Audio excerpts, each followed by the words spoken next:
Right, today I'm talking about this. It's a framing square. This actual guide thing, really, it's quite an old design, because I mean, with rafters and things, some people use a speed square, or you can get a large speed square. It's a Swanson 12-inch speed square, and they do a smaller one, but for doing your calculations and stuff, see there, so you kind of, well, there's plenty of videos online how to use them. I'm not particularly great at using them. I kind of guess it out really when I'm doing stuff, because I never do big roofs. I've done sort of sheds and things, or lean-to, so I can kind of calculate it that way, because my maths is terrible.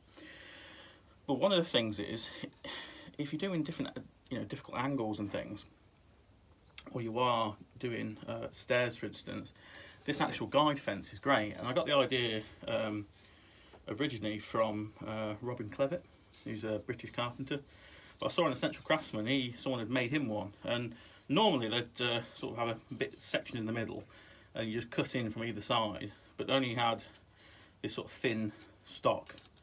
So I kind of just put another rivet in, well, another bolt, and then little turn screws that you can turn and tighten it.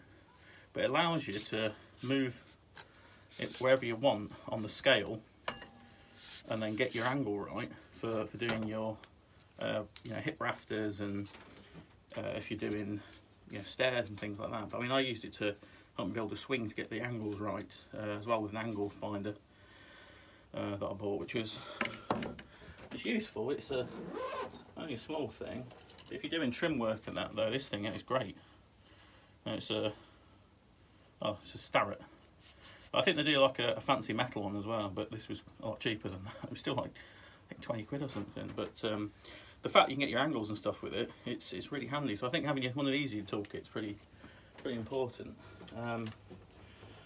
But back to this, yeah, they're a great thing. Even if you're not doing certain, calculations and stuff like for a roof, they're a really handy thing to have.